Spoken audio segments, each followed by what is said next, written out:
Right now, World of Warcraft players are complaining on the forums about portals being removed in patch 8.1.5. And I'm over here in ESO, just relaxing in front of a cozy fireplace. For now. The wacky world of MultimediaJay. Welcome to the ESO Elder Scrolls Online version of Jay's Geek House.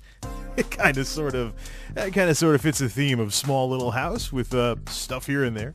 So anyways, yes, over on the World of Warcraft forums right now, of course, I can't escape my previous involvement with that game no matter what I do, because, of course, I played the game from 2006 to 2016, and because I've shown any interest in MMOs whatsoever, the RSS and other feeds on YouTube will send me MMO commentaries, so I haven't been able to avoid the latest round of nonsense over there in Blizzard land, what with the layoffs and what's happened with BFA and all the other stuff along those lines. But what's interesting is one of the latest things that has been passed along to me by the wonderful robots that bring us what they think is news is all this crying about patch 8.1.5. Well, here's the interesting part about the whole 8.1.5 thing. With the portals being removed. Blizzard has done this before. Old portals in towns like Dalaran and Shatrath getting deprecated and removed from the game in favor of a current portal hub in the current expansion. That's happened before. But the interesting thing with that is that there are probably players that are new to the game that weren't around the last time this happened, so this is new to them and they're complaining about it all anew. What was interesting is, I talk about Blizzard's constant ego problems, right?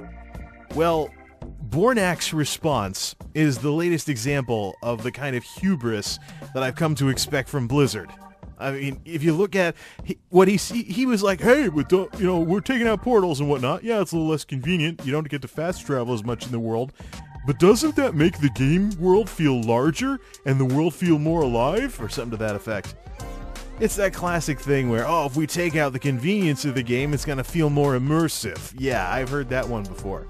And that's why I've got ESO going right now. Because ESO has, hands down, the most loosey-goosey fast travel system in any of the MMOs that I'm playing right now. If you just go to a way shrine, you can fast travel instantly to any other way shrine that you've already been to. So you do have to get out into the world and discover all the way shrines. So you do have to go explore the world at least once. But once you've been somewhere, you can fast travel back at any time. And that's the interesting part, because supposedly this should help make the world not feel so... Let's turn the UI back on.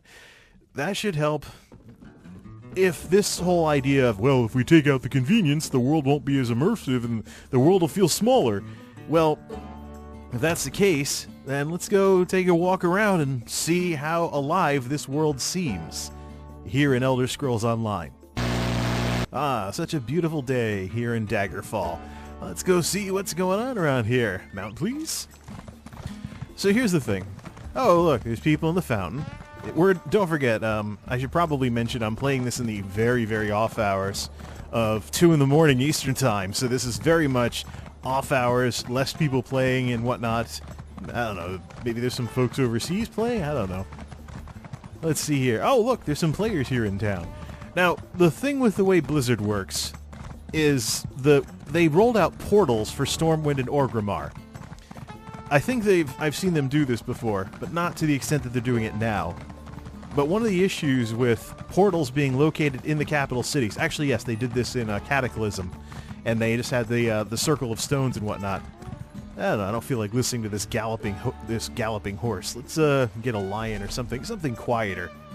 Collections, mounts. Where's the lion? That thing's nice and quiet. Woot woot. There we go. There we go. Maybe if you have a subwoofer or whatnot. But the thing is, the way it works is the convenience system of fast travel and portals. That's an issue because it affects where you set your Hearthstone. And so if you have extra steps to go to the same old places, you're not going to want to tend to set your Hearthstone. Hey, look, players. Hey, look, more players. Of course, we're not far from the city, but all of these zones have at least one settlement in them. At least most of them do, where you'll find players congregating. I just happen to be a little biased right now because this is right outside Daggerfall here in the Breton area of Tamriel. We'll probably aggro a few things, but nothing that I can't handle. This is a healer tank Templar, so anyways. But the whole thing is, the experience I had with WoW... Of course, look, it's starting to rain. Let's find a fast travel point and get out of here then. The experience I had with WoW was that I was persistently, along with lots of other players, setting my Hearthstone so that there was the least amount of portals to go through to get to the parts of the game that I wanted to get to. So even with the system where you could always go back to Stormwind and Orgrimmar, you really didn't want to be in any of the other capital cities because it added an extra step to, going places. And the issue with that is that people caught on to this. And so you would see Stormwind and Orgrimmar having everybody crammed in, lagging the server, slowing things down, smashing your frame rate, taxing your graphics card. Hey, look, an outdoor duel between two mages. I'm not going to interrupt. Notice, though, that I'm stopping and looking at things, because this world does have some life to it just from the AI of the NPCs and the random events that can spawn. And I'm not just talking about the dolmen fights either that happen at various places. You'll hear the big horn sound when they do, for those of you that are unfamiliar with ESO. But anyways, a lot of the players, of course, had their Hearthstones set in certain places, set in Stormwind and Orgrimmar, or wherever it was closest to the portals. And so that part of the world would be absolutely loaded up with players. And then everywhere else would be completely empty, including the other capital cities, simply because of that convenience and whatnot.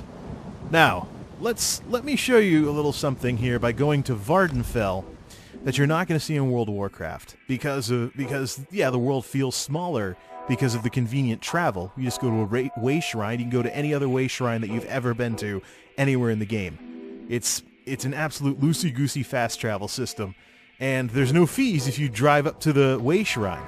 If you use the teleports, then you'll be paying money. But let's check Seyda here, which, if this sounds familiar to you, oh, look, a player! There are people around here, and this isn't the main settlement in Vvardenfell either. If this seems familiar, it's because this is the starting city for Morrowind, just about 1,000 years earlier because of when ESO takes place. Of course, new players getting off the ship to start in Morrowind, at least during the Morrowind expansion, we're going to start in the city anyway, so... the memories. And technically memories from the future, according to the lore, because I played Morrowind. Hey, Restora! You at least capitalize your name, pal. Oh, and one name. Hello, former WoW player. Well, maybe I shouldn't make such stupid assumptions. But anyways, yeah, let's go to Vivec. Here's something you're not going to see in World of Warcraft. We're going to go to a second city and see players! Because the way it works is, you just go to the way shrine and then go where you want to go. So you can log out anywhere in the world, get back to your business anywhere in the world. Other than fast traveling to all of your player houses, which is available in this game, though there's reasons to be out in the world doing things, and where you are specifically can be based on where you want, what you want to do. You don't see that. You don't see that in Blizzardland, where, Stormwind and Orgrimmar, that's all that matters. And you go to Ironforge and it's empty. You go to the Exodar and it's empty. If you really want to see empty, go to the Burning Crusade cities. Silvermoon City and the Exodar. Now, let's keep going. Let's check some of these other places. Let's go to some other spots, like Windhelm. All you Skyrim players, welcome to the Windhelm of ESO. It looks a little different because, of course, this is a different era, and some of the lore got a bit screwed up. Like, the Palace of the Kings doesn't make any sense in this game, given what the Skyrim lore says about it. It's a little bit of artistic license. So anyways, let's actually use some buzz cuts here to jump around like we normally do. Welcome to ESO Windhelm. And I see players. Anybody with a blue name is players. Anybody with a blue name is a player. Here we are, Windhelm. There's people over here. Maybe they're Skyrim fans or something along those lines, but... And of course, let's go to a minor settlement. I mean, this is kind of sort of capital city-ish. It's the capital of the Nords. The Ebonheart Pact has some folks here. Although I think Morrowind is actually, the province of Morrowind is the capital is actually located. From the warm southern lands. Woot woot. Smell of salt and sunshine. You smell of salt and sunshine. Hey, since we're talking about warm southern lands, let's go down to Wood Elf Land. Eldenroot is the capital of the Aldmeri Dominion, so I'm kind of cheating by doing this. Whatever. Wood Elf Central. It's a gigantic tree! No way! And I already see players. And I see players running around. They're not just standing there checking their maps. There's a bunch of players over there. Head outside of town. Oh, look, another player. Checking the map, of course, figuring out where they want to go next. Of course, because of the compass and everything, you do kind of want to pop open the map every so often to see where it is that you're going. Well, yeah. Gigantic tree! Is it like a great Deku tree or Deku tree or something like that? Deku tree. What is this, 1998 when I hadn't heard it pronounced properly yet? Hey, you know, if somebody mispronounces something because they've never heard it said out loud before, it's not something bad. It just means they do a lot of reading and they're a bookworm. Hey, check it out. Players that are doing stuff in multiple cities. It's not like, this place with all the convenience in the portals has all the activity and all the amenities and everywhere else doesn't. Let's go to non-High Elf. Let's go to non-High Elf Somerset. Let's go to Volkogard. Or excuse me, non-Somerset High Elf Town. This is the original High Elf Town that was in the original ESO before the Somerset expansion came out, which I still have to play through. Of course, I gotta play through all the DLC and everything anyways. What am I playing Final Fantasy for? I've got so much content sitting around in this game. But at least if I take a break from this game, I can let the crowns pile up. Because that's essentially what the so-called subscription to ESO is with ESO Plus. Never mind the bottomless craft bag. It's basically the equivalent of every month whether you play or not, it's the equivalent of buying more crowns. Which means you can eventually get some more player housing. I took a long enough break last time that I could actually pick up the gigantic castle in Daggerfall. Furnished! Check it out. This is not expansion content. Players galore. This technically counts as a minor town for the High Elves, especially now that Somerset is out and we have Alinor to deal with. But players. You'll see players in towns doing things in towns, and you'll see them out in the world. Not as many out in the world, but what was that again about the convenience of travel, making the game feel more alive and whatnot? I actually think if MMO players are actually out in the big world that the MMO actually is, that's actually more alive than what these Blizzard devs are talking about. Let's go to Alinor. Let's see here. I think Shimmerine is actually the city here. I haven't done much of the Somerset expansion yet. I think Shimmerine is the main High Elf city on here. I am a Breton and I am charging into the High Elf city and oh look, players! Are you noticing a pattern here? People are just wherever they're doing stuff in the world.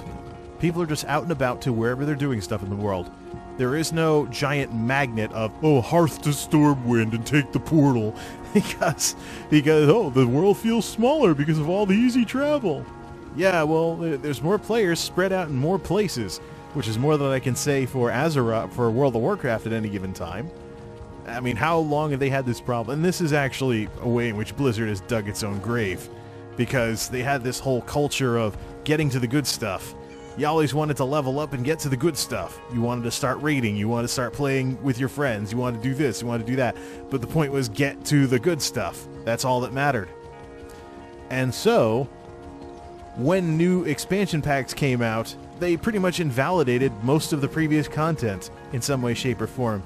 And the rest of the world before the current stuff that actually matters feels dead. And now you've got a world where you level up 120 levels through zones that don't even make any sense from a narrative perspective. You start in Cataclysm, then you go back in time to Burning Crusade, then you do Lich King, which is also technically back in time, and then you're finally back to Cataclysm, and now the story can progress once you're at level 85 out of 120 levels. And we wonder why players are starting the game and buying boosts. By the way, no heirlooms the first time through. And we wonder why Blizzard has a problem keeping their own world populated, while other games have had this figured out for years. Well, that's the kind of world we live in, and that's why I moved on from that game. One of various reasons why I finally had to just bite the bullet and say goodbye to World of Warcraft. I could go back and play anytime I want, but right now, and I probably would find a way to have fun if I did go back. But right now, I've just got so much I could be doing in Final Fantasy and ESO that I think my time would be better spent playing games that are helmed by developers that actually have some compelling interest in doing well at what it is that they do, and not snooty Blizzard not wanting to acknowledge that World of Warcraft has been in decline for 10 years. Other games aren't copying WoW as much as they used to. And by and large, other games aren't copying WoW as much as they used to. Oops. Nice floaty jumps compared to Final Fantasy. Other games aren't copying WoW as much as they used to, and it's a new era, basically. Let's go to some more cities. Wayrest, the real capital of the Bretons. Well, arguably. Players galore. Look at all these players! And don't forget, this is the off hours, middle of the night. And this game boots you if you're inactive. So these folks actually are logged in and want to do something, if they're not doing something already. Sentinel, Redguard territory. Middle of a desert during a dust storm, and I'm still seeing a player or two. Or three. Let's actually do some... This is a relatively large town, kind of spread out, so... Can we see a fourth? Come on. Ah, look, there they all are. Nowhere near the fast travel point either. And they're dancing together. Woo! In the middle of a Redguard town, in the middle of a dust storm. Not exactly the best weather. Oh, look, another player. So yeah, really being loosey-goosey with the travel system makes the world feel smaller, but it actually makes the world feel more alive. And I've seen a lot more complaints making their way into my feeds about World of Warcraft being dead rather than not feeling immersive enough or not feeling large enough. So yeah, Bornakk should probably expand his horizons a bit and see what is going on in other parts of the MMO world. Anvil, for you Elder Scrolls Oblivion fans in the audience. I already see players. And this is a relatively isolated zone here too. It's got mostly Dark Brotherhood quests and other stuff like that going on. So there isn't too much of a reason to come here unless you like how it looks. There are services in this town though. And that's the thing. The amenities are spread all around the world. It's not just some capital cities have it and some don't. Or some capital, or all that matters is the faction capitals. You're not even going to the capital cities for the dwarves or the Draenei or the Blood Elves.